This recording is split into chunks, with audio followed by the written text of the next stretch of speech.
ఓం శ్రీ గురుదేవాయ నమః.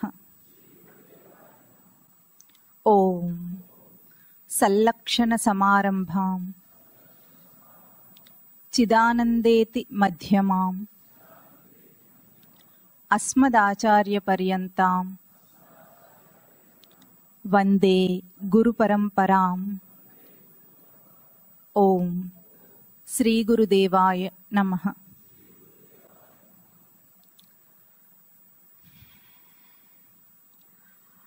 ముందుగా పోయిన వారం మీ అందరికీ ఒక అభ్యాసం ఇచ్చాం. ఎవరికైనా అది కాస్త గుర్తుందా? ఎవరైనా కొంచెమైనా దాని మీద ప్రయత్నం చేశారా? చేయలేదా? ఇది చేసిన వాళ్ళు చేయొద్దండి. చాలా తక్కువ చేతులు ఎత్తారు. సరే, ఆ అభ్యాసం గురించి మళ్ళీ ఒకసారి చివర్లో ప్రస్తావన చేసి మాట్లాడుకుందాం.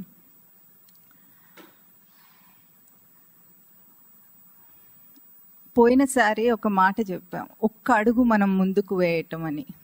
ఆ ఒక్క అడుగు విలువ ఏమిటి అనేది ఒక శ్లోకంలో అర్థం చేసుకుందాం.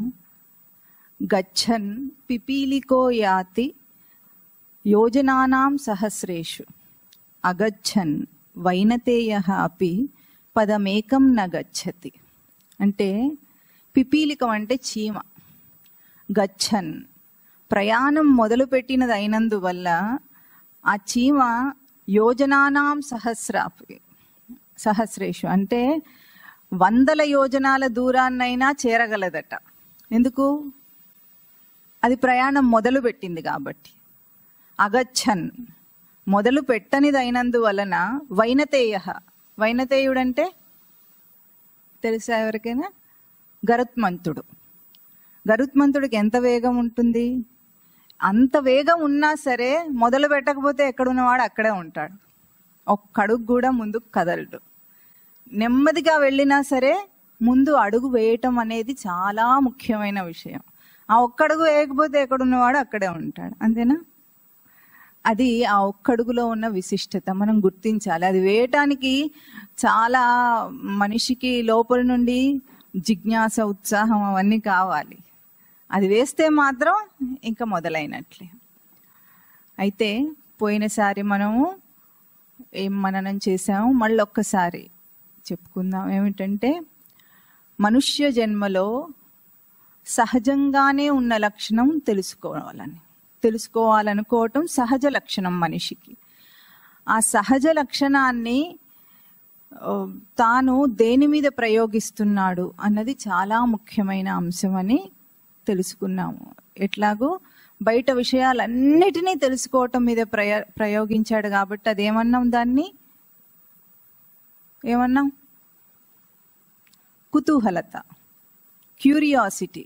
బయట అన్నిటినీ తెలుసుకునే ప్రయత్నం చేశాడు. ఆ ఒక్క తెలుసుకోవాలి అన్న విషయం వల్ల, ఆ లోపల ఉండటం వల్ల, ఆ లక్షణం ఉండటం వల్ల. కానీ ఎప్పుడైతే ఆ తెలుసుకోవాలన్నది తన మీదికి మరలిందో దాన్ని మనం ఏమన్నాము? జిజ్ఞాస అన్నాం. జిజ్ఞాస అంటే తనను తాను తెలుసుకొనుట. సృష్టిలో మనిషి అత్యున్నతంగా తెలుసుకోగలిగింది డిస్కవరీ అంటాం మనం. లోకంలో ఎన్నో డిస్కవరీస్ కంటే అన్నిటికంటే ముఖ్యమైనది తనను తాను తెలుసుకొనుట. అయితే ఈ తనను తాను తెలుసుకోవటం అనేది ఎట్లా వచ్చింది తనకు? ఇది చాలా ముఖ్యం. ఎందుకు వచ్చింది అంటే బయట అన్నిటినీ తెలుసుకున్నాడు. అన్నిటినీ తెలుసుకోవడం వల్ల ఏమైంది? ఒక ఇల్యూజన్ ఆఫ్ ఇంటలెక్ట్ అంటారు, ఇల్యూజన్ ఆఫ్ నాలెడ్జ్ అంటారు. అన్నిటినీ తెలుసుకున్న వాడిననే ఒక భ్రాంతి కలిగింది. ఆ భ్రాంతిని దాన్ని ఎట్లా దాటాలి? అది ఒక బాధగా అయిపోయింది వాడికి. అంటే అన్ని తెలుసుకున్నాడు, అయినా ఏమి తెలియనట్లే ఉంది లోపలైతే. బయటగా అయితే అన్నీ తెలుసు, కానీ లోపల చూస్తే ఒక వెలితి ఉండిపోయింది. దానివల్ల పెయిన్ ఆఫ్ ఇగ్నోరెన్స్ అంటారు. అంటే అజ్ఞానం యొక్క బాధ. అన్నీ తెలిసినా సరే తనను తెలుసుకోలేకపోయాడు కదా. దాంట్లోంచి పుట్టింది ఆ జిజ్ఞాస, తనను తెలుసుకోవాలనే జిజ్ఞాస. లోకంలో ఈ జిజ్ఞాస అనేది పుట్టిన తర్వాత ఎట్లా ఉంటుంది అంటే మనం దాన్ని ఒక ఉపమానంలో చెప్పుకుందాం. ముందు ఈ కుతూహలతలో మనిషి అత్యున్నతంగా తెలుసుకోగలిగింది సైంటిస్ట్ అని ఒక మాట చెప్పుకున్నాం. మరి అతి అల్పంగా మనం ఆ కుతూహలతను ప్రయోగిస్తుంటాం. ఎక్కడ తెలుసా మీకు? అల్పమైన ప్రయోగం కుతూహలతకు ఎక్కడ అంటే టీవీ సీరియల్ చూడటంలో. టీవీ సీరియల్ చూడటంలో ఎంత కుతూహలత ఉంటుందా లేదా? దానికి ఒక చిన్న కథ చెప్తాను. అది సంఘటన, నిజంగా జరిగిన సంఘటన, కథ కూడా కాదు. డిఎస్పి సరిత అని ఒక ఆవిడ ఉన్నారు, మీకు ఎవరైనా తెలిసి ఉండొచ్చు కూడా. ఆవిడ చెప్పిన కథ ఇది. ఏమిటంటే ఒక దొంగతనం జరిగిన చోటుకి ఇన్వెస్టిగేషన్కి ఆవిడ వెళ్ళారట. పట్టపగలకి దొంగతనం జరిగింది ఇంట్లో. అయితే అందరూ ఏమనుకుంటాం, పట్టపగలు తాళం వేసిందేమో అనుకుంటారు అందరూ, అంతే కదా. తాళం పగలగొట్టి దొంగ వెళ్ళి ఉంటాడు, ఇంట్లో ఎవరు లేరేమో అనుకుంటారు. అట్లా కాదట. పట్టపగలు ఇంట్లో అందరూ ఉండగానే దొంగతనం జరిగింది అని అన్నారట. ఈవిడ ఆశ్చర్యపోయారు, అట్లా ఎట్లా అయ్యి ఉంటుంది అని. అయితే ఆవిడేమన్నా పని చేసి అలసిపోయి నిద్రపోయిందేమో అనుకున్నారట. అట్లా కూడా కాదట. ఆవిడ పని చేసి నిద్రపోయి కూడా లేరట, మేలుకొనే ఉన్నారట. మేలుకొని ఉంటే దొంగతనం ఎట్లా జరుగుతుంది? పోనీ ఆవిడ ముందు వైపు ఉంటే పెరటి ద్వారం గుండా వచ్చి దొంగతనం చేస్తుంటాడని అనుకున్నారట. అది కూడా కాదట, ముఖద్వారం నుండే వచ్చాడట వాడు. అది ఎట్లా అయ్యి ఉంటుంది అని ఈవిడ ఆశ్చర్యపోతున్నారట. అంటే కండిషన్స్ అన్ని ఎట్లా ఉన్నాయి, దానికి అవకాశం లేదు కదా దొంగతనానికి. అయినా సరే అసలు అక్కడ తెలుసుకున్న విషయం ఏమిటంటే ఆవిడ టీవీ సీరియల్ చూస్తున్నారట. ఇంతవరకు బాధగా ఉంటుంది కదా, పోనీ జాలేస్తుంది వాళ్ళ మీద. ఇప్పుడు ఎట్లా ఉంటుంది? ఆశ్చర్యం, కోపం అన్నీ వచ్చేస్తాయి.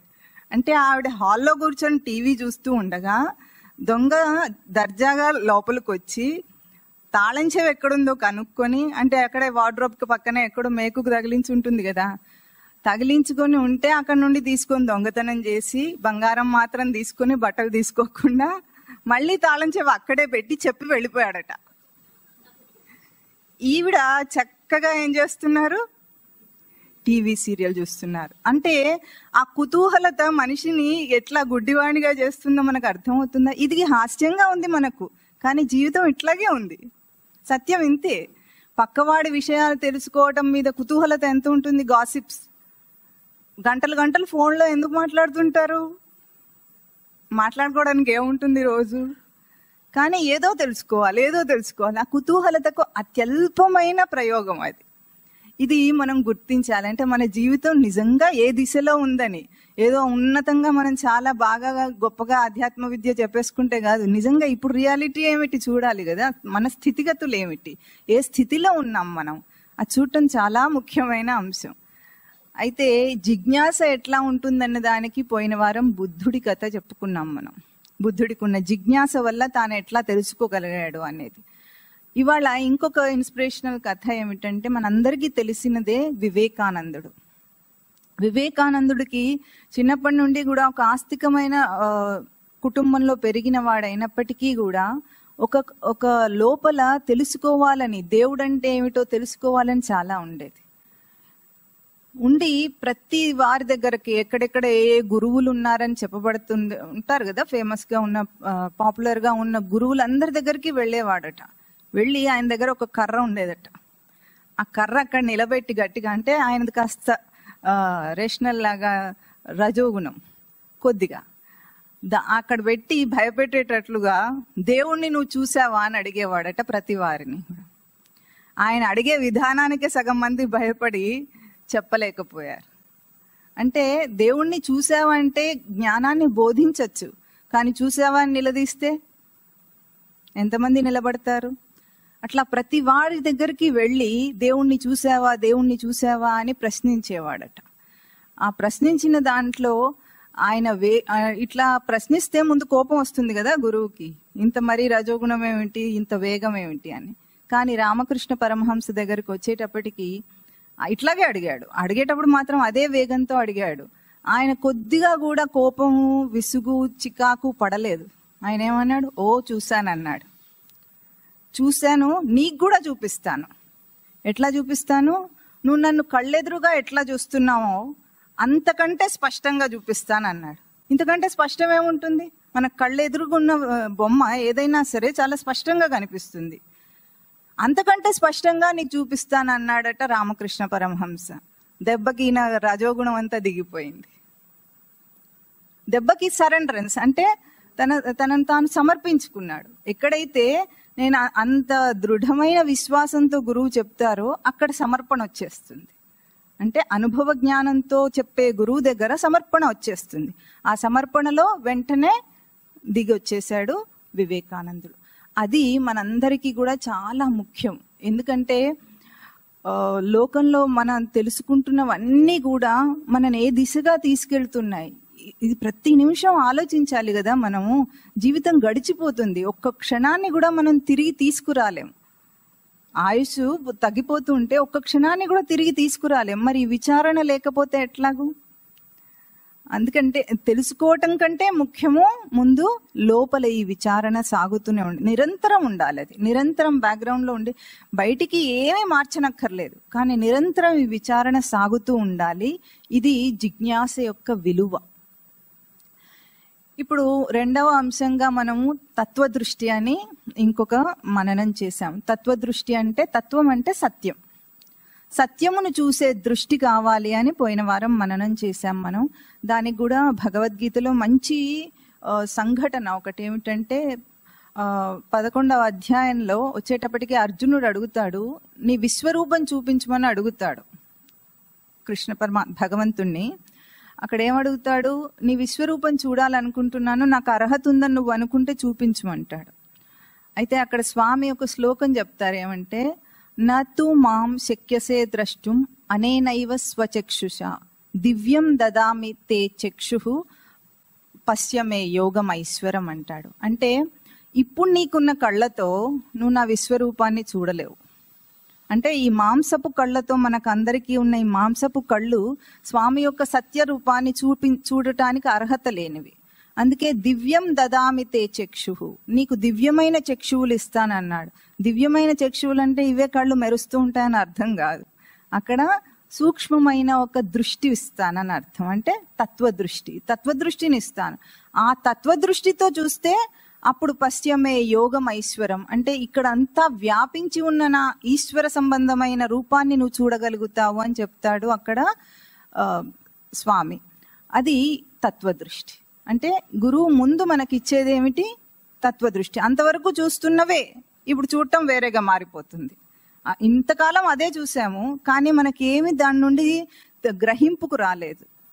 మెకానికల్ లైఫ్ అంటే ఈ బయట అన్ని తెలుసుకోవడం వల్ల మనం బాగా నాలెడ్జ్ వచ్చేసి మెకానికల్ అయిపోయాం. అంటే మరమనుషులం అంటే తెలుస్తుంది కదా, జీవం లేని మరమనుషుల్లాగా బతుకుతున్న వాళ్ళకి సత్యాన్ని చూసే ఒక దృష్టిని ఇచ్చేది గురువు. ఆ దృష్టిని ఇస్తానన్నాడు శ్రీకృష్ణ పరమాత్మ భగవంతుడు.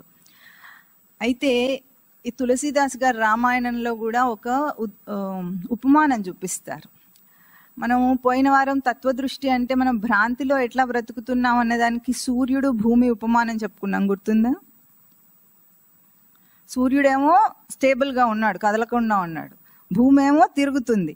మనమేమో భూమి స్థిరంగా ఉన్న అనుభవాన్ని పొందుతున్నాము, సూర్యుడేమో ఉదయిస్తున్నట్టు అస్తమిస్తున్నట్టు అనుభవాన్ని పొందుతున్నాము. దానికి ఇంకొక ఉపమానం తులసీదాస్ గారు ఏం చెప్తారంటే, నావలో వెళ్తున్నప్పుడట మనమేమో ప్రయాణిస్తున్నాము, పక్కకున్న చెట్లు గుట్టలన్నేమో కదిలిపోతున్నట్టు కనిపిస్తాయని ఆ కాలంలో ఆయన కాబట్టి నావ ఉపమానం చెప్పాడు. ఈరోజు మనం ట్రైన్లో అది అనుభవిస్తామా లేదా? స్పీడ్గా ట్రైన్ వెళుతూ ఉంటే మనం ఊగుతాం. ఎందుకు? ట్రైన్ స్పీడ్ వల్ల ఊగుతాం. కానీ పక్క చెట్లు మాత్రం వేగంగా కదిలిపోతున్నట్టు కనిపిస్తాయి మనకు. అంటే మన కళ్ళు చూస్తున్నది నిజం కాని దాన్నా, అసత్యాన్ని చూస్తున్నాయా, సత్యాన్ని చూస్తున్నాయా?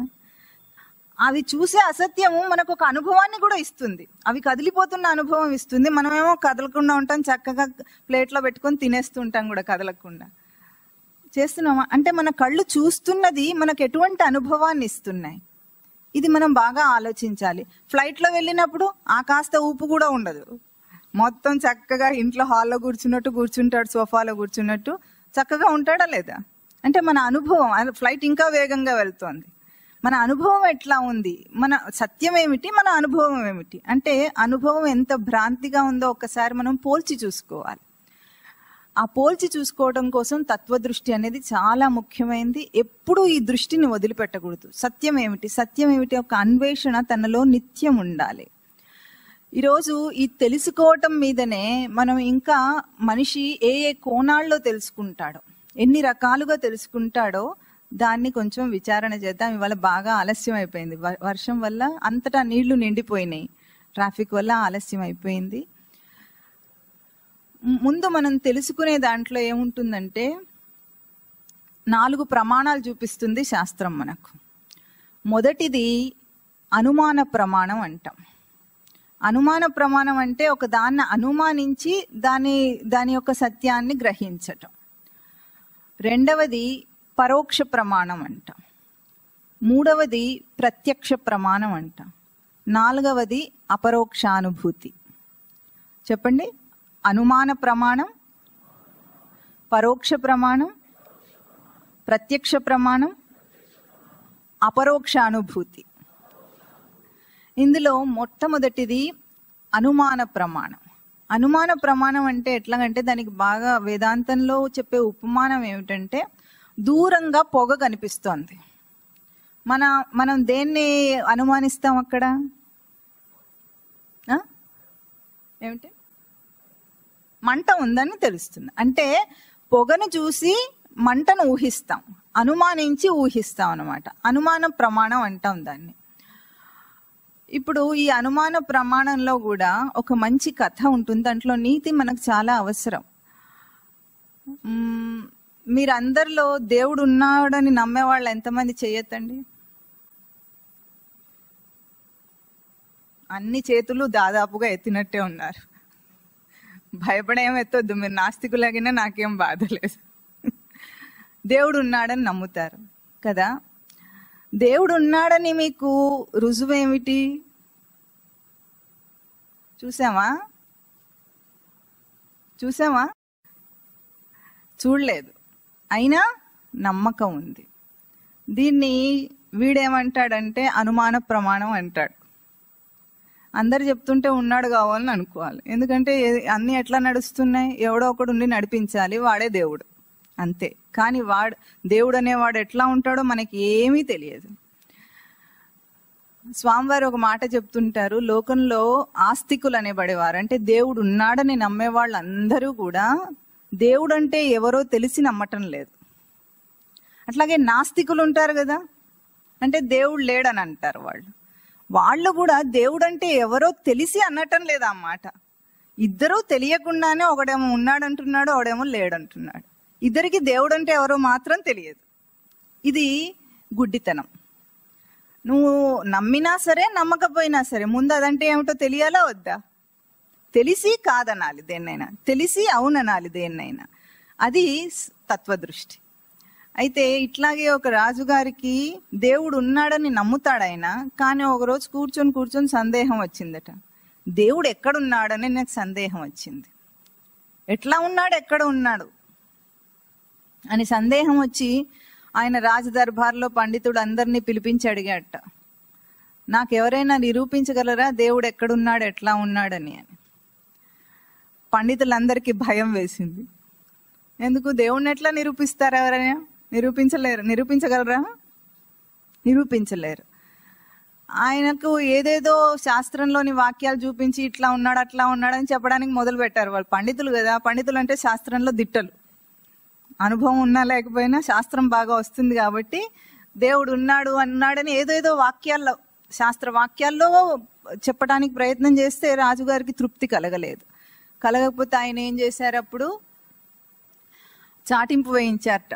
3 రోజులు సమయం ఇస్తాను, ఎవరైతే నాకు నిరూపిస్తారో వాడికి అర్ధరాజ్యం ఇస్తాను, నిరూపించకపోతే పండితులందరికీ శిక్ష వేస్తాను అన్నట్టు. దేశ బహిష్కరణ. అందరూ భయపడిపోయారు. కానీ ఆ రాజ్యంలో ఒక పాలమ్మే అమ్మాయి వచ్చిందట. ఆ పాలమ్మే అమ్మాయి వచ్చి నేను నిరూపిస్తాను రాజా అన్నది.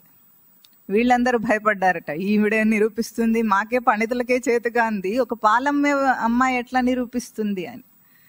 అప్పుడు ఆ అమ్మాయి వచ్చి నేను నిరూపిస్తానన్నదట. ఒక గిన్నెలో పాలు పట్టుకురమ్మని చెప్పిందట. చెప్పిన తర్వాత ఊరుకోకుండా ఏమన్నది, ఇప్పుడు నేనేమో బోధ చేసే స్థానంలో ఉన్నాను, మీరెక్కడున్నారు? వినేవాడిగా ఉన్నారు. అంటే మీరు సింహాసనం దిగొస్తే నేను సింహాసనం మీద కూర్చుంటే మీరు పక్కన కూర్చోవాలన్నదట. కూర్చున్న తర్వాత పాలలో వేలు పెట్టమని చెప్పింది. వేలు పెడితే ఏమవుతుంది?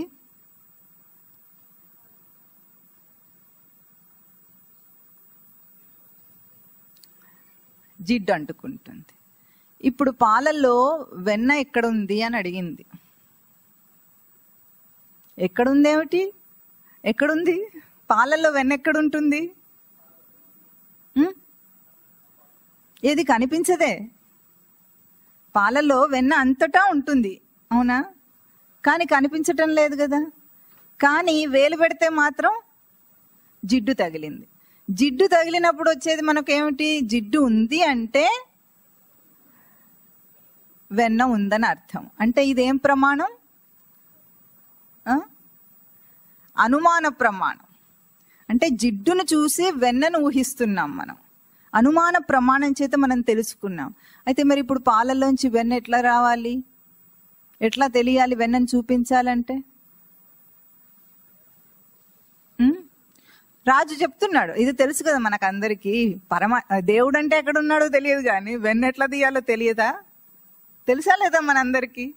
ముందు పాలు కాచాలి, తోడు పెట్టాలి, చిలకాలి, ఆ తర్వాత వెన్న వస్తుంది. దాన్ని కాచితే నెయ్యి వస్తుంది. అంటే ఇంకా పాలు మళ్ళీ ఆ స్థితిని దాటవు. ముందేమో ఇవన్నీ స్థాయిలు మారుతూ ఉంటుంది, పాలు మారిపోతూ ఉన్నాయి. చివరికి నెయ్యి ఇంకా పరిణామం చెందదు, అది మార్పు చెందకుండా అది స్థిరం అవుతుంది. ఇది మనకు అర్థమైంది కదా. అంటే పాలల్లోంచి నెయ్యి తీయాలన్నా వెన్న తీయాలన్నా దానికి ఒక క్రమం ఉంది. ఆ క్రమాన్ని అనుసరించి మనం ప్రయత్నం చేస్తే తప్పకుండా వస్తుందా లేదా? అంతే. దేవుడు అంతటా ఉన్నాడు, అందరిలో ఉన్నాడు. కానీ తెలుసుకోవాలంటే ఒక క్రమం ఉంది దానికి. ఆ క్రమాన్ని అనుసరించి ప్రయత్నం చేస్తే తప్పకుండా కనిపిస్తాడు. నెయ్యి ఎట్లా వచ్చిందో తప్పకుండా అట్లాగే భగవంతుడు కూడా కనిపిస్తాడు. కనిపించడని కాదు, అంతటా ఉన్నాడు కనుక ఎక్కడైనా కనిపిస్తాడు.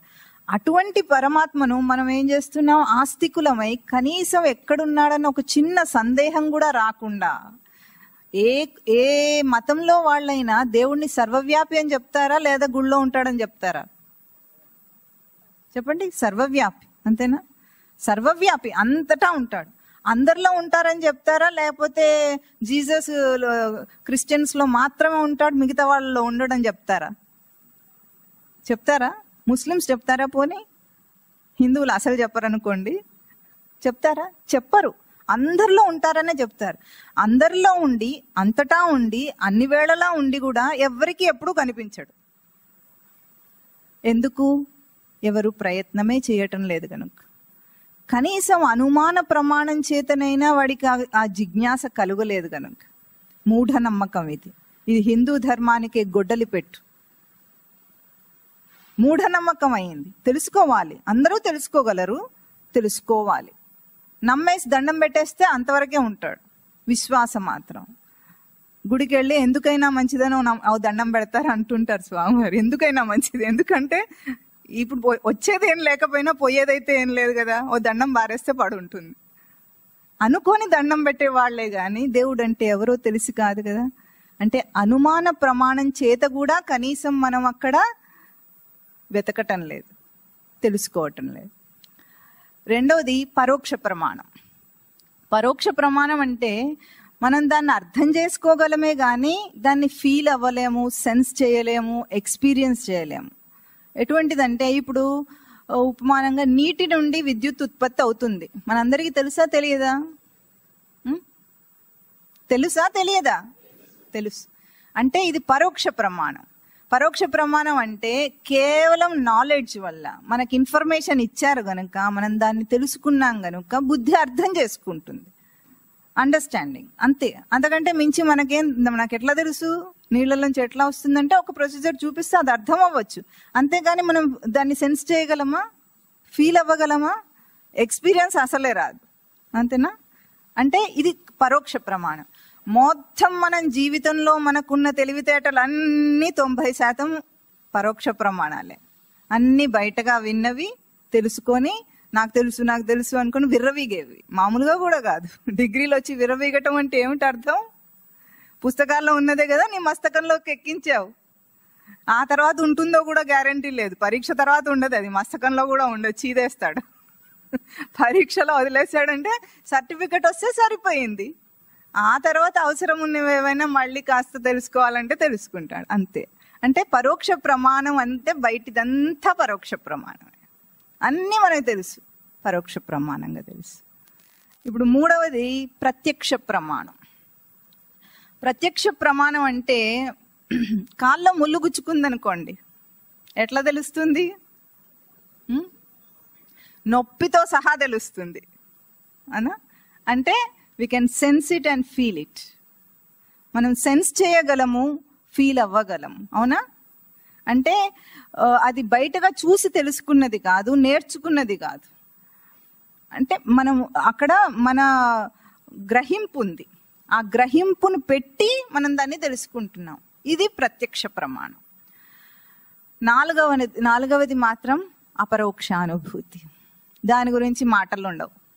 అపరోక్షానుభూతి అంటే అది బయటగా అనుమాన ప్రమాణం ద్వారా తెలిసింది కాదు, పరోక్ష ప్రమాణం ద్వారా తెలుసుకున్నది కాదు, ప్రత్యక్ష ప్రమాణం ద్వారా మన ఇంద్రియములు సెన్స్ చేస్తున్నది కాదు. అంటే it is not understanding, not even feeling, sensing or not even experiencing. అన్నిటికీ లోపల అతీతమైనది ఏది ఉంటుందో అది అపరోక్షానుభూతి.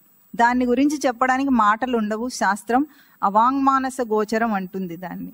అది మనం ప్రయత్నం చేసే స్థితి. ఇప్పుడు ఏదైతే సచ్చిదానంద స్మృతి నా నిజ స్వరూపం అని మీకు అందరికీ చెప్పారో, ఆ సచ్చిదానంద స్మృతియే తాను అయ్యి ఉండటం, మళ్ళీ దాన్ని గుర్తించటం, దాన్ని అనుభవించటం కూడా కాదు, తాను అయిపోవటం. తాను అయిపోవటం అంటే ఎట్లా ఉంటుందో అది అపరోక్షానుభూతి. ఇది పక్కన పెడితే ఇప్పుడు ఈ 4 ప్రమాణాల్లో కూడా మొదటి 3 ప్రమాణాలను కాసేపు విచారణ చేద్దాం. ఎందుకంటే మన జీవితం అంతా ఈ 3 ప్రమాణాల మీదనే కదా ఆధారపడి ఉంది. కంప్లీట్గా ఈ 3 ప్రమాణాలే పుట్టుక దగ్గర నుండి చావు. ఇంత మధ్యలో ఇంతకంటే వేరేగా ఇంకేమైనా ఉందా జీవితంలో? లేదు. అయితే ఇప్పుడు కొన్ని ఉపమానాలు చెప్తాను, మీరే అది ఏ ప్రమాణమో చెప్పాలి. చెప్తారా? ప్రయత్నం చేస్తారా? చేస్తా. ఇప్పుడు ఇందాక అనుమాన ప్రమాణం అంటే ఏం చెప్పాము? పొగను చూసి మంట ఉందని ఊహించటం. ఇప్పుడు చెట్టు కొమ్మ విరిగిందనుకోండి, చూస్తున్నారా మీరందరూ? అది ఏ ప్రమాణం?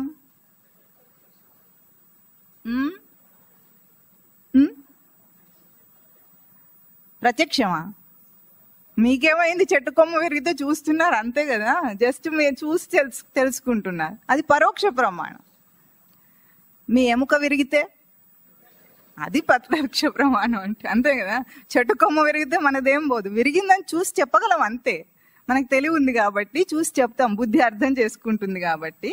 మనము చెట్టు విరిగింది, చెయ్యి విరిగింది, విలవిలలు వాడి మరి చెప్పము, సెన్స్ చేస్తాము, ఫీల్ అవుతాం. 2 అవుతున్నాయా? ఇప్పుడు నీటి నుండి విద్యుత్ ఉత్పత్తి అవుతుంది అన్నది ఏ ప్రమాణం? పరోక్ష ప్రమాణం. ఫ్యాన్ తిరగటం చూసి కరెంట్ ఉందా లేదా అని మనం గుర్తిస్తాం, అది అనుమాన ప్రమాణం. కరెక్ట్. స్విచ్ చేసేటప్పుడు షాక్ తగిలింది అనుకోండి, ప్రత్యక్ష ప్రమాణం. అంటే ఒకే విషయాన్ని 3 ప్రమాణాల ద్వారా మనం తెలుసుకోవచ్చు. బయట నాలెడ్జ్ ఏమో నీటి నుండి విద్యుత్ ఉత్పన్నం అవుతోంది, ఇక్కడ ఏమో ఫ్యాన్ తిరుగుతోందా లేదా, స్విచ్ చేసినా తిరగకపోతే కరెంట్ లేదు, తిరిగిందా కరెంట్ ఉంది. షాక్ తగిలితే మాత్రం తాను ప్రత్యక్షం అవుతాడు అక్కడ, అవునా? ఇది ప్రత్యక్ష ప్రమాణం. అట్లాగే ఎక్కడైనా ఇంట్లో ఎక్కడైనా రక్తపు మరక చూశారనుకోండి, అప్పుడు ఏం ఊహిస్తారు? అనుమాన ప్రమాణం. ఎవరికో దెబ్బ తగిలి ఉంటుంది, అంతేనా?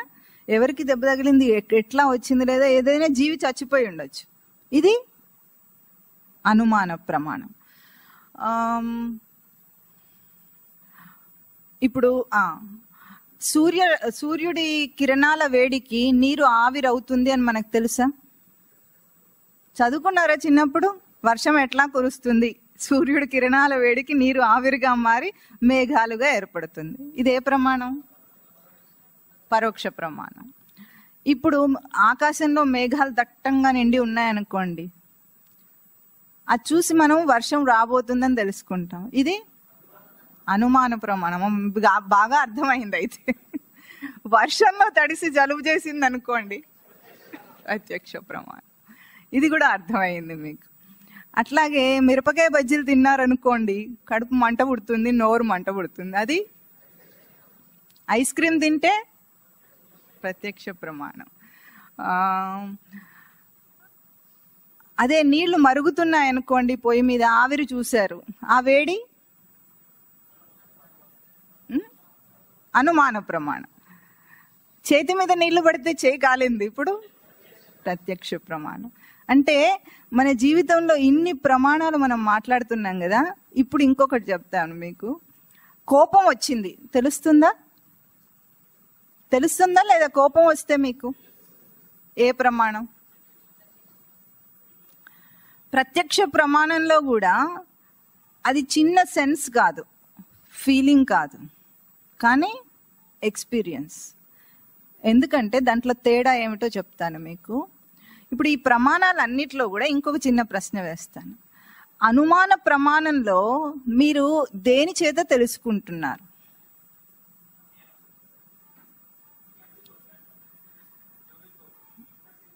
ఎక్కువగా కంటితో, చెవితో, అన్నిటితో కూడా, కానీ బుద్ధి అర్థం చేసుకుంటుంది.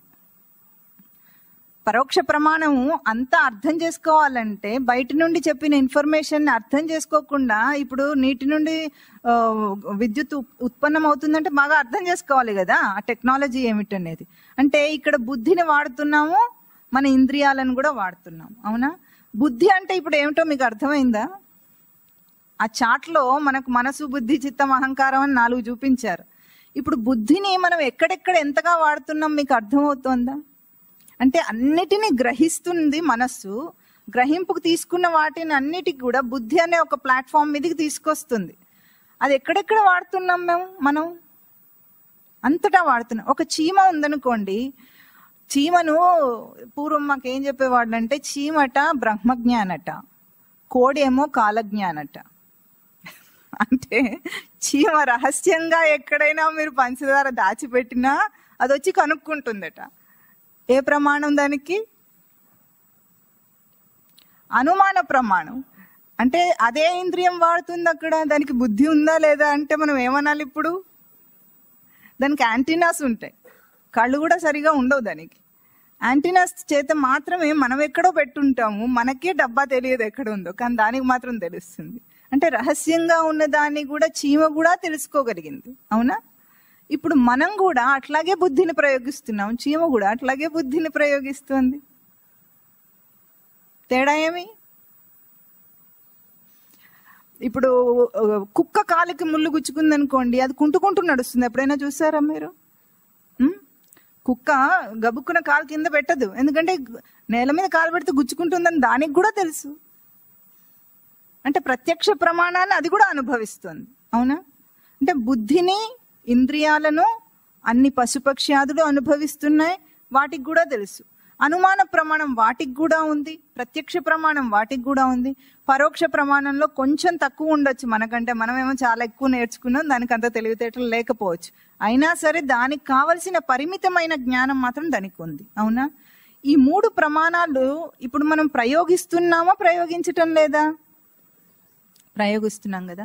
అంటే ఇప్పుడు ప్రత్యక్ష ప్రమాణంలో మన ఇంద్రియాలన్నీ పనిచేస్తున్నాయి. అంటే కన్ను, ముక్కు, చెవి. ఇప్పుడు ఒక పూల తోట పక్క నుండి వెళ్ళారనుకోండి, మల్లెపూల తోట పక్క నుండి వెళ్తే వాసన చూసి ఇక్కడెక్కడైనా మనం వెతుకుతాం. ఒకసారి అట్లా కూడా అయింది. కోటిలో మైసూర్ ఘీ స్టోర్ అన్న ఒకటి ఉంది. అక్కడెక్కడికో వెళ్ళినప్పుడు ఆ సందంతా నెయ్యి వాసన వస్తుంది. సందంతా నెయ్యి వాసన వస్తుంటే వాసన చూసి అక్కడ షాప్ ని గుర్తించాడు వీడు. అంటే అనుమాన ప్రమాణంలో అన్ని సెన్స్, ఇంద్రియాలన్నీ ఉన్నాయా లేవా?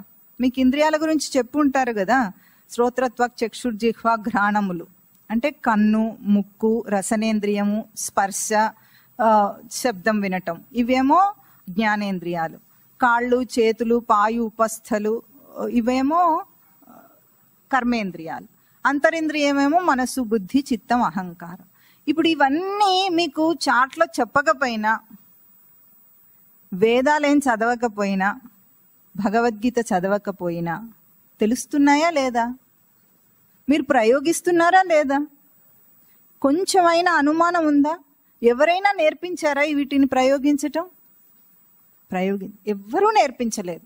ఇది మనం బాగా గుర్తించాలి. అంటే మన జీవితంలో అన్నీ మనం తెలుసుకుంటున్నవన్నీ కూడా మన ఇంద్రియముల యొక్క ఒక వ్యూహబద్ధమైన రచన. ఎందుకంటే ఒక్కొక్క పనిలో అన్ని ఇంద్రియాలు ఉన్నాయి అందులో. ఇప్పుడు కర్ర విరిగింది, చెట్టు కొమ్మ విరిగింది, చూస్తున్నాం, కన్ను చూస్తుంది, బుద్ధి అర్థం చేసుకుంటుంది. చెయ్యి విరిగింది, అప్పుడు మనకు లోపల సెన్స్ ద్వారా తెలుస్తుంది, ఫీల్ అవుతున్నాం మనం, I can feel the pain, అంతదాకా తెలుస్తుంది.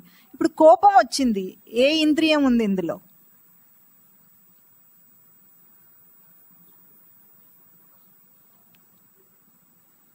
మనస్సు ప్రధానంగా ఉంది. కానీ కోపం వచ్చినప్పుడు ఏమవుతుంది? మనకు ఒళ్ళంతా కూడా ఒక ఊపు వస్తుంది, పిడికిలి బిగిస్తాడు, పళ్ళు బిగిస్తాడు, కళ్ళు ఎర్రబడతాయి. అవునా?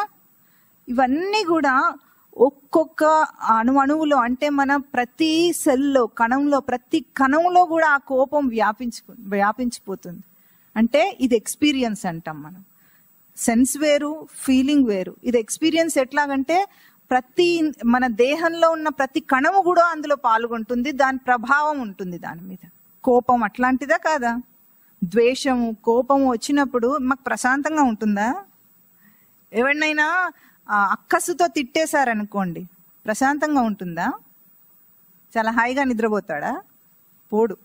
తిట్లు తిన్నవాడు ఎంత బాధపడతాడో, తిట్టినవాడు అంతకంటే ఎక్కువ బాధపడతాడు. అంటే వాడి దేహంలోని ప్రతి కణము కూడా అందులో పాల్గొంటుంది.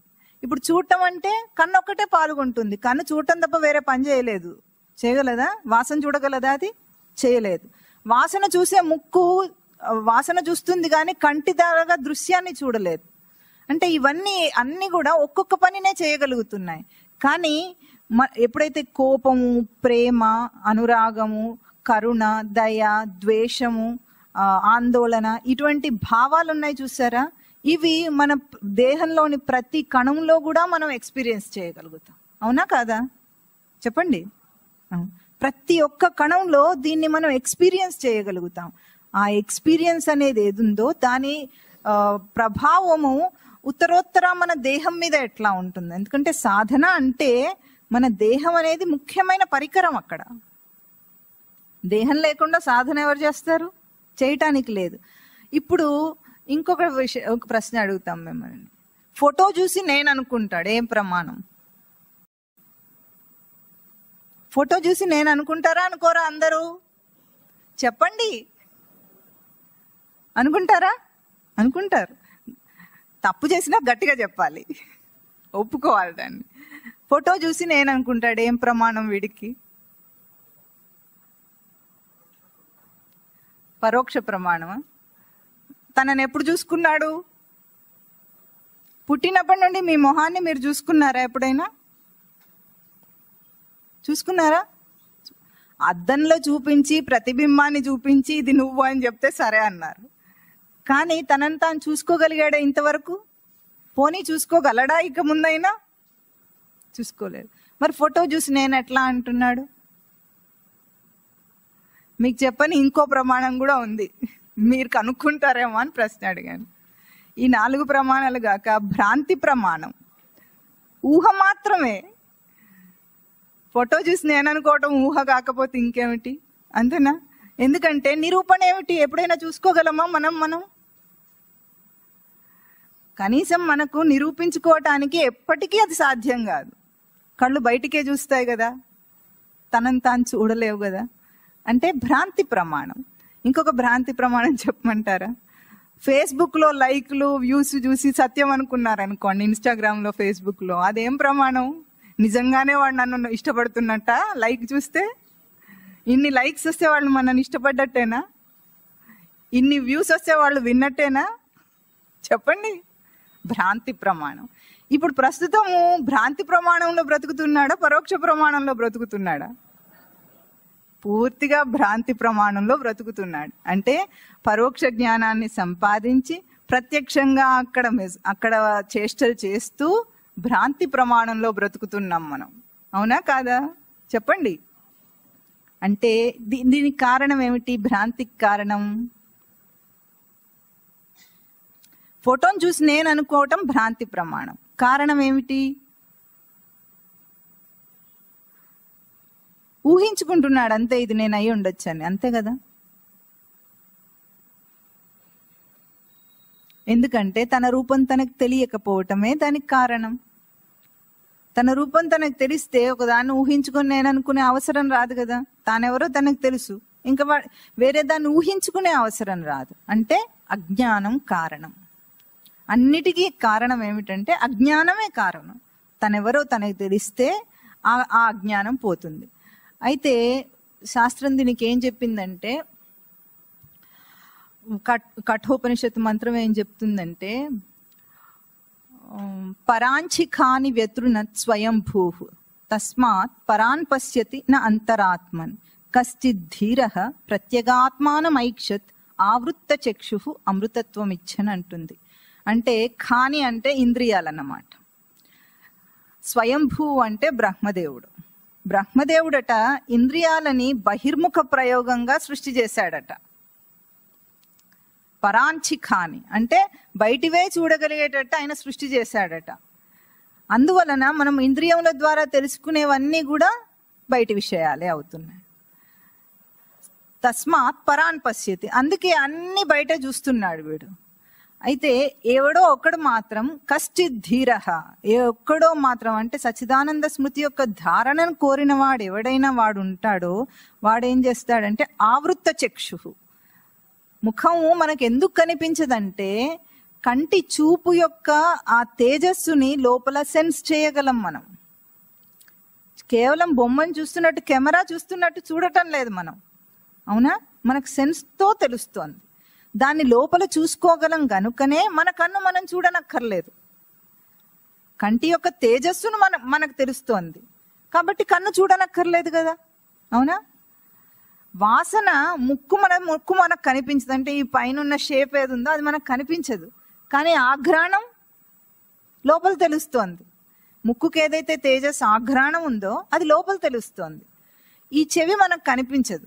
చెవికి దిద్దులు పెట్టుకున్నా మనకు కనిపించవు. ఎంత దీనికి అలంకరణ చేసినా మనకేం కనిపించదు. ఒక 10 నిమిషాలు అద్దం ముందు ఎంత కష్టపడ్డా ఒక 10 నిమిషాలు అరగంట గడుపుతారేమో, అంతేనా? 2-3 గంటలు అలంకరించుకున్న తర్వాత కూడా తనని తాను చూసుకోలేడు. అవునా? వెనక పూల జడ వేసుకుంటారు, ఏమైనా కనిపిస్తుందా? కనిపించదు. కానీ దానివల్ల కలిగే ఇబ్బంది మాత్రం తెలుస్తుందా లేదా? లోపల మెడ పట్టేసినట్టు ఉంటుందా లేదా? అదేమన్నా హాయిగా అందంగా ఉంటుందా? ఉండదు. అంటే ఇప్పుడు బయటికి కనిపించకపోయినా మనం లోపల సెన్స్ చేయగలం. చెవి కనిపించకపోయినా శబ్దం వినటం అనే ఆ తేజస్సు మనకు లోపల తెలుస్తుంది. అది ఆవృత్త చక్షు. అంటే మన తోలు మనకు కనిపించదు. తెల్లగా ఉన్నా నల్లగా ఉన్నా పక్కవాడికి కానీ మనకేమి, వాడికే మన అందం కానీ మనకేం కనిపించట్లేదు కదా. ఉన్నాను అందంగా ఉన్నానని జపం చేస్తాడా వీడేమన్నా? చేయలేడు కూడా. ఇప్పుడు ఏం చేస్తున్నాడు? ఆ తోలు ఈ రంగు కనిపించదు కానీ స్పర్శ తెలుస్తోంది. దేన్నైనా తాకామనుకోండి, ఇప్పుడు ఇది తాకాను నేను, ఇది తాకినప్పుడు నాకు ఇది తెలుస్తుందా, నా స్పర్శ తెలుస్తుందా? ఇది ఒక మెటల్ అని నాకు తెలుస్తోంది, కానీ దేనివల్ల తెలుస్తోంది అంటే నా స్పర్శ నాకు ముందు తెలిసి ఆ తర్వాత ఇది తెలుస్తోంది. కానీ నా తోలు నాకు కనిపించదు, ఎక్కడా కనిపించదు. అంతేనా? అట్లాగే అన్ని ఇంద్రియాలు, మన నాలుక మీద ఉన్న రుచి మొగ్గలు, టేస్ట్ బడ్స్ అంటారు, అవి మనకు తెలియవు. ఎక్కడ ఎట్లా ఉన్నాయో తెలియదు. సైన్స్లో ఇప్పుడు చదువుకుంటే తెలియాలి కానీ లేకపోతే మనకేం తెలుసు? తెలియదు. కానీ నోటి మీద ఏ పదార్థం వేసినా సరే రుచి తెలుస్తోంది. రుచి ఎక్కడ తెలుస్తోంది? లోపల తెలుస్తోంది, సెన్స్లో తెలుస్తోంది, ఫీలింగ్లో తెలుస్తుంది. ఇవి బయటికి ఉండని అవసరం లేదన్నాడు. అందుకు బ్రహ్మదేవుడు అట్లా సృష్టి చేశాడు. ఇవి బయటికి నీకు కనిపించే అవసరం లేదు, నీ మొహం నీకు కనిపించే అవసరం లేదు, ఎందుకంటే అన్నిటినీ నువ్వు లోపల తెలుసుకోగలవాడు. తెలుసుకునేవాడివి లోపల ఉన్నావు, కానీ బయట లేవు కదా. ఇది తెలియటానికే దాన్ని ఏమన్నారు ఇప్పుడు, ఆవృత్త చక్షు అంటే చక్షుని లోపలికి తిప్పు, బయట చూసే దృష్టిని లోపల దృష్టికి మార్చు, నీకు అంతా అర్థమవుతుంది. అంటే ఇప్పుడు మీకు చెప్పబోతుంది ఏమిటంటే, మీరు తిరుగుతున్నారంటే పంచ కర్మేంద్రియాలు, పంచ జ్ఞానేంద్రియాలు, 4 అంతరింద్రియంలో 4 అంశాలు కూడా మీరు ప్రయోగం చేస్తున్నారు. అసలు మీ జీవితం అంటేనే అది. ముందు ఇది తెలియకపోయినా సరే, అంటే ఇవి ఉంటాయని తెలియకపోయినా సరే, అది ఎంత స్పష్టంగా ప్రయోగిస్తున్నారు. ఇప్పుడు జీవితం అంటే ఏమిటి? వీటి ప్రయోగమే కదా, వేరే ఇంకేమైనా చేస్తున్నామా? ఎంత తేజస్సు ఉంది మన దగ్గర, అది అర్థమవుతుందా? మనిషి అంటే బొమ్మ కాదు, తోలు బొమ్మ కాదు, వీడు లోపల ఎంత తేజస్సు ఉంది. ఈ తేజస్సుని అర్థం చేసుకోవాలి. అంటే మనకు ఒక్కొక్క సెన్స్ వస్తూ ఉంటే మనం మనుషులతో మాట్లాడేటప్పుడు ఆహ్లాదంగా ఆనందంగా ఉంటుందా లేదా? అంటే ఫీలింగ్స్ వస్తున్నాయి. ఇవన్నీ కూడా లోపల మనము దాన్ని చూడటమే లేదు, ప్రయోగంలో ఉన్నాయి, మన అనుభవంలో ఉన్నాయి, కానీ మనకు తెలియని కూడా లేదు, దాటేసుకుంటూ వెళ్ళిపోతున్నాం. అంటే ఒక్కదాన్ని కూడా ఒక్క నిమిషం కూడా ఆగి ఆలోచించే అంత తీరిక, ఓపిక మనిషికి లేదు. ఇప్పుడు మిమ్మల్ని అందరినీ ఇంతకు జిజ్ఞాసులు అనుకోవాలా, కుతూహలతో అనుకోవాలా? చెప్పండి, ఇది చాలా ముఖ్యం కదా. ఏమంటారు? కుతూహలతే ఉంది, జిజ్ఞాస లేదు ఇంకా. మరి జిజ్ఞాసులు అయితే కదా సాధక స్థితికి వెళ్తారు. జిజ్ఞాస కావాలా వద్దా? కావాలి. జిజ్ఞాస రావాలంటే ఏం చేయాలి? జిజ్ఞాస ఉంటే సాధన చేస్తాడా? సాధన ఉంటే జిజ్ఞాస ఉంటుందా? జిజ్ఞాస కావాలి. అంటే ఈ బయట జీవితంలో ప్రతిదాన్ని కూడా చూడటం అంత అవసరం. అందుకే పోయిన వారం మీకు చెప్పిన అభ్యాసం ఏమిటంటే, ప్రతి క్షణం కూడా పాత్రలు మార్చేస్తున్నాం మనం అని చెప్పాం, అంతే కదా. చాలా సులభంగా, ఏ ట్రైనింగ్ కూడా లేకుండా. మీ R&Dలో వాళ్ళందరూ ఏమన్నారంటే, అపరిచితుడు సినిమా పేరు చెప్పారు వాళ్ళు. మీరు చూసారా? అపరిచితుడు సినిమా తెలుసా మీకు అందరికీ? మల్టిపుల్ పర్సనాలిటీ డిజార్డర్, అవునా? దాంట్లో ఏవో 1, 2, 3 పర్సనాలిటీస్ ఉంటాయి అనుకుంటా, గుర్తులేదు సరిగ్గా వీడికి అదంతా. అంతేనా? క్షణానికి మారిపోతుంటాడు. అది మనం కూడా చేస్తున్నాం కదా. మనం అది ఎందుకు గుర్తించాలి అని చెప్పాం. ఆ అభ్యాసం మీకు ఎందుకు ఇచ్చాం? ఊరికే ఇది హాస్యం ఏమి కాదు. ఎందుకు గుర్తించాలంటే తనలో జరుగుతున్న ఒక మార్పు తనకు తెలియాలి కదా. ఎందుకంటే ఇప్పుడు ఒక మాస్క్ వేసుకొని ఉన్నాం అనుకోండి, మనం తీసి ఇంకో మాస్క్ వేసుకోవాలి, అవునా? దేనిపైన మాస్క్లు వేసుకుంటాం? ముఖం ఉంది కనుక ఒక ముఖం ఉంది మనకు, ఆ ముఖం మీద మాస్క్ వేసుకుంటాం. ఒకటి వేసుకొని మళ్ళీ తీసి మళ్ళీ ఇంకొకటి వేసుకోవాలి, అంతేనా? ఇట్లా చేయాల్సి వస్తుందా లేదా? మాస్కులు మార్చాలంటే మార్చే ప్రతిసారి వేసుకున్న మాస్క్ తీసేటప్పుడు తన మొహం తనకు ఉంటుందా లేదా? అంటే తన నిజ స్వరూపం ఒకసారి ఉంటే దాని మీద కదా ఆరోపణ చేస్తాడు. ఏదైనా నకిలీ తయారవ్వాలంటే దేనికి నకిలీ తయారు చేస్తారు? నకిలీ నోట్ దేనికి తయారు చేస్తారు? అసలైన దానికి నకిలీ వస్తుంది, కానీ అసలుది లేకపోతే నకిలీ ఎట్లా వస్తుంది? దాన్ని నకిలీ అనో ఏమనవు, దానికి అస్తిత్వమే లేదు. అసలు దాంతో పోల్చి నకిలీ తయారవుతుంది లోకంలో. ఇప్పుడు మనకి ఇన్ని పాత్రలు మనం ఆరోపణ చేసుకుంటున్నామంటే దేని మీద చేసుకుంటారు? ఒక దేహం ఉంటే బట్టలు మార్చుకోవచ్చు, ఎన్ని రకాల బట్టలైనా మనం వేసుకోవచ్చు, కానీ దేహం ఉండాలి కదా. దేహం ఉంది, దాని మీద బట్టలు మారుస్తున్నాం. ఎట్లాగో మొహం ఉంది, ఆ మొహం మీద మనం ఇన్ని రూపాలు చూపిస్తున్నాం, ఇన్ని పర్సనాలిటీస్ మనం మీద ప్రతిక్షణం వేసుకుంటున్నాం. ఇవి ఏవీ లేనప్పుడు ఖాళీగా ఉన్నారు, ఎవరు మీ చుట్టూ మనుషులు ఎవరు లేరు అనుకోండి, అప్పుడు మీరెవరు? సచ్చిదానంద స్మృతి అని చెప్పకండి, ఎందుకంటే మీకు అది తెలియదు కదా, ధారణలో లేదు. కాకుండా తనని ఏమనుకుంటాడు?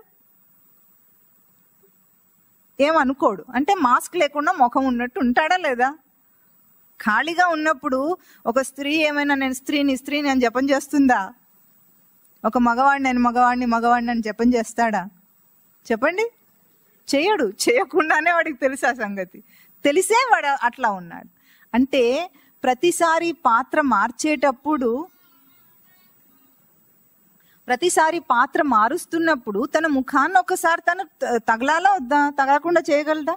చేయలేడు. అంటే మనం కూడా జీవితంలో మన నిజస్వరూపం తెలియదనుకుంటున్న మనం కూడా ఈ దేని మీద ఆరోపణ చేస్తున్నాం? ఈ పాత్రలన్నీ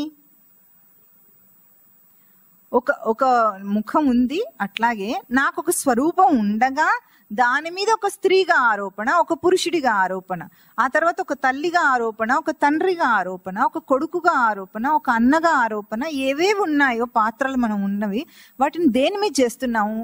అది మనం టచ్ చేస్తాము. అంటే ప్రతిసారి నీ స్వరూపాన్ని నువ్వు తగలకుండా, తెలుసుకోకుండా నువ్వు ఆ పని చేయలేవు. ఇది గుర్తించటం కోసం. ఎందుకంటే గబుక్కున సచ్చిదానంద స్మృతి అర్థం కావాలంటే మన చుట్టూ ఉన్న ఇన్ని వలయాలన్నీ ఛేదించుకొని లోపలికి వెళ్ళాలి. ఇది పద్మవ్యూహం కంటే ఎక్కువగా గ్యాంబ్లింగ్ ఉంది ఇక్కడ. అంటే అర్థం కాని మన వ్యూహం ఉంది ఇక్కడ. ఆ వ్యూహం మనకే తెలియదు. రచించుకుంది మనమే, సృష్టించుకుంది మనమే, కానీ మనకు తెలియదు. గబుక్కుని లోపలికి ఎట్లా వెళ్తాము? ఒలుచుకుంటూ వెళ్ళాలి, ఒక్కొక్క దాన్ని తీసేస్తూ వెళ్ళాలి. ముందు బయట నా పాత్ర ఏమిటో తెలిస్తే కదా లోపల దాన్ని ఛేదించి లోపలికి వెళ్తాడు. ప్రతిసారి నా స్వరూపాన్ని నేను తగులుతున్నాను అంటే ఏ పాత్ర లేనప్పుడు ఉన్నది ఎవరు? ఇప్పుడు మీరందరూ ఉన్నారని మీకు ప్రమాణమా? చెప్పండి. కూర్చుని ఉన్నారు కదా, కూర్చుని ఉన్నారని అనటానికి ప్రమాణం ఏమిటి? ప్రత్యక్ష ప్రమాణం. అంతేనా? ప్రత్యక్ష ప్రమాణం అంతే ఉందా అందులో? నేను కూర్చుని ఉన్నాను అన్న దాంట్లో ప్రత్యక్ష ప్రమాణం ఒక్కటే ఉందా? ఏమంటారు? పరోక్ష ప్రమాణం కూడా ఉందా?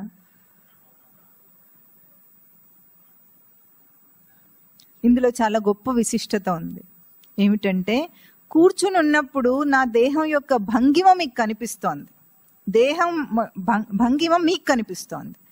నాకు నేను కూర్చొని తర్వాత ఉన్నాను. ఈ ఉన్నానుకు అనుమాన ప్రమాణం కాదు, పరోక్ష ప్రమాణం కాదు, ప్రత్యక్ష ప్రమాణం కాదు, ఉనికి ప్రమాణం. నేనున్నాను, కూర్చొని నేనున్నాను. ఇప్పుడు ఉనికి ప్రమాణంగా కూర్చున్నట్టు తెలుస్తుందా? కూర్చునటం వల్ల ఉనికి తెలుస్తుందా? ఉనికి ప్రమాణంగా కూర్చోవటం తెలుస్తుంది. అంతేనా? ఇది మనకు అర్థమవుతోందా కాదా? అర్థం కావటం కాదు. ఇది ఓన్లీ బుర్రక అంటే మెదడు అర్థం చేసుకుంటున్న విషయం కాదు, ఎక్స్పీరియన్స్ కూడా కాదు. తాను కూర్చున్నవాడై ఉన్నాడు అంటే మనం ప్రతి క్షణం ఉనికి ప్రమాణంతో ఉన్నామా? ఈ బయట ప్రమాణాలతో ఉన్నామా? బయటగా జీవితం అంతా ఈ 3 ప్రమాణాలతోనే నడుస్తోంది. బాగా అర్థమవుతోంది కదా, ఇన్ని ఉపమానాలతో మనకు అర్థమైంది. ఈ 3 ప్రమాణాల కంటే వేరే ప్రమాణం మనకేం కనిపించటం లేదు. కానీ మూడింటికి ఆధారమైనది ఏం ప్రమాణం? ఉనికి ప్రమాణం, అస్తిత్వం. నేనున్నా, తర్వాత నేను ఏదైనా అవుతాను, కానీ ఉంటే కదా అవుతాడు, ఉండకుంటే ఏమవుతాడు? మీరు ఇక్కడ కూర్చుంటే వింటారా? కూర్చోకపోతే వింటారా? కూర్చుంటే వింటారు. అంటే ఉండకుండా తాను ఏ పని చేయలేడు కదా. అంటే ఇప్పుడు ఈ ప్రమాణాలతో జీవితం నడుస్తుందా? ఉనికి ప్రమాణాలతో జీవితం నడుస్తుందా? ఇప్పుడు ఈ థియరీ కదా, ఇంతదాకా చెప్పిన థియరీలో అర్థమైంది మీకు. కానీ దాన్ని అనుభవంలోకి తెచ్చుకోవాలా వద్దా? వివేకానందుడిలాగా ఉండాలా? అందరిలాగా గుడ్డిగా బ్రతకాలా? వివేకానందుడిలాగా ఉండాలి. చూసేదాకా నమ్మకూడదు. నాకేం నమ్మకం?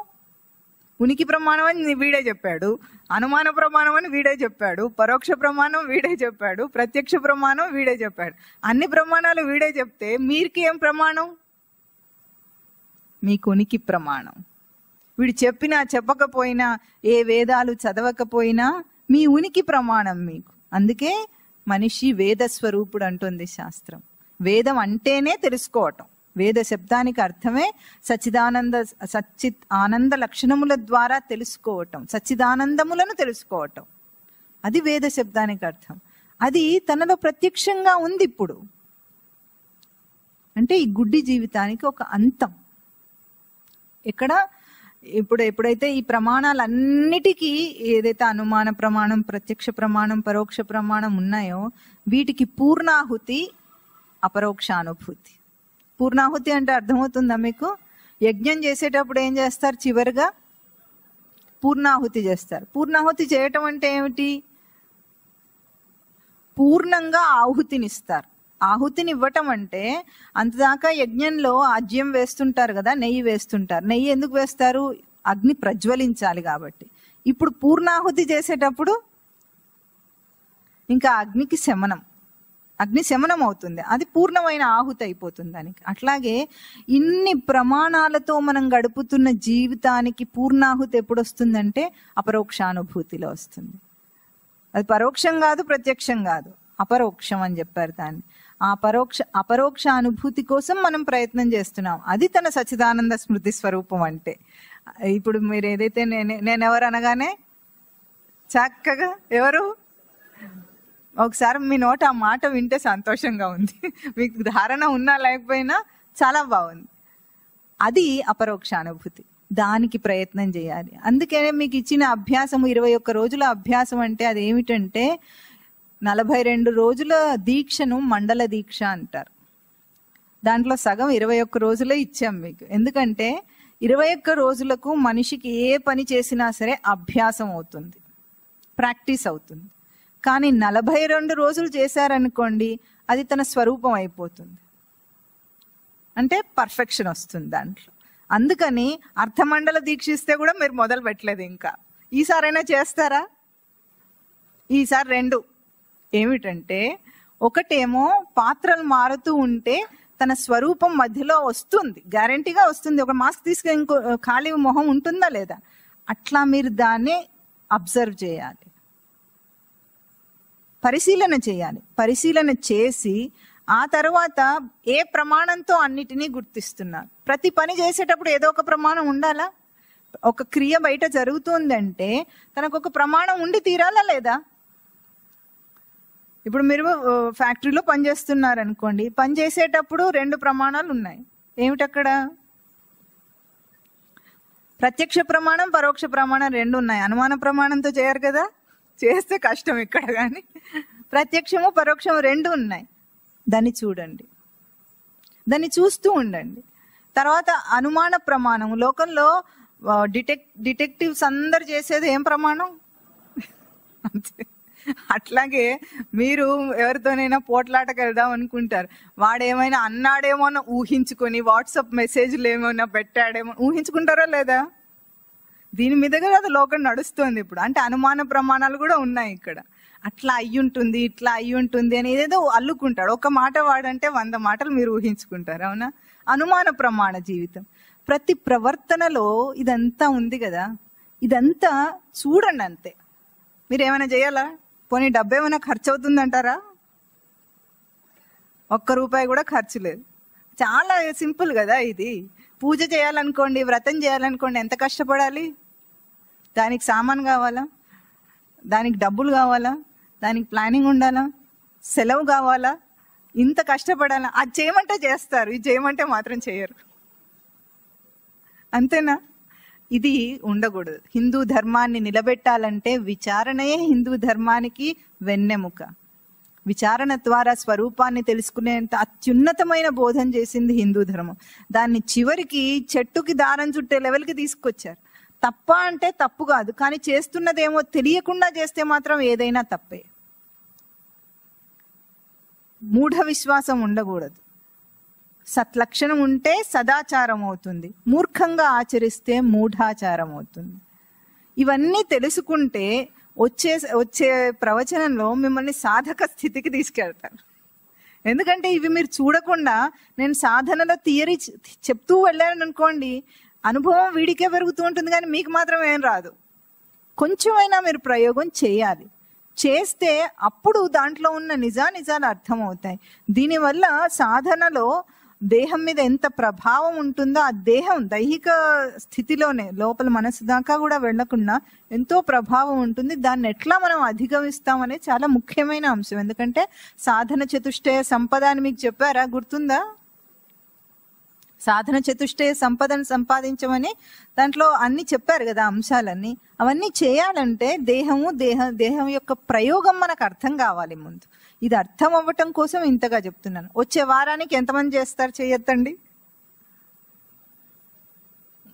ప్రస్తుతానికి చేతులు అయితే ఎత్తారు. మళ్ళీ అడిగినప్పుడు ఇన్ని చేతులు ఎత్తితే అప్పుడు కాస్త జిజ్ఞాసువులుగా మిమ్మల్ని ఎస్టాబ్లిష్ చేసి జిజ్ఞాసు అయితే వాడు ఏమవుతాడు? సాధకుడు అవుతాడు. జిజ్ఞాస లేకుండా సాధకుడు కాదు. విన్నంత మాత్రం చేత సాధకుడు అవ్వడు వాడు. కనుక వచ్చే వారానికి 2 అభ్యాసాలు. ఒకటేమిటి? పాత్రను మారుతూ ఉండగా తన స్వరూపాన్ని ఒక్కసారి స్పృశిస్తాడు, తగులుతాడు, తాకుతాడు, అది చూడాలి. రెండవది ఏమిటి? ఏ ప్రమాణంతో బయట తిరగాడుతున్నాను. ఇవి కాక మీ ఉనికి ప్రమాణం కనుక అనుభవంలోకి వచ్చింది అనుకోండి, ఇంకేమీ పాస్ అయిపోతారు. అది కూడా వస్తుంది, ఎందుకంటే శ్రవణం చేశారు కదా. ఇప్పుడు కూర్చుని ఉన్నారు, ఏం ప్రమాణం అని అడిగాను. ఏం ప్రమాణం? వీడికేమో ఆ బొమ్మ కనిపిస్తుంది కనుక అది పరోక్ష ప్రమాణం. మీకేమో దేహం ద్వారా కూర్చోవడం ప్రత్యక్ష ప్రమాణం. కూర్చొని ఉన్నానని తెలియటం ఉనికి ప్రమాణం. అంటే ఉనికి ప్రమాణం ఆధారంగానే మిగతా 3 ప్రమాణాలు మనం ప్రయోగిస్తున్నాము. రోజంతా ఏ పని చేసినా ఇవి ఉంటాయి. 24 గంటల్లో మీరు ఏ పని చేసినా ఈ 3 ప్రమాణాలు ఉంటాయి. 4వ ప్రమాణం ఉంటుంది దానికి ఆధారంగా. ఇది గుర్తిస్తారా అని నమ్మి ఇప్పటికే ఆపేస్తున్నా. ఓం తత్ సత్.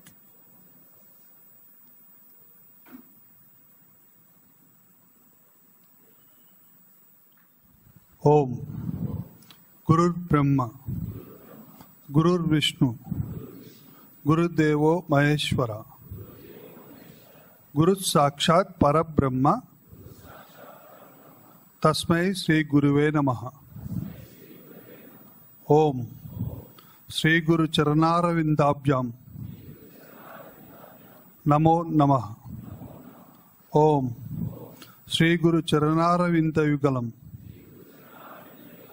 గృహీత్వాం హస్తాభ్యాం శిరసి నయనే వక్షసి వహామి.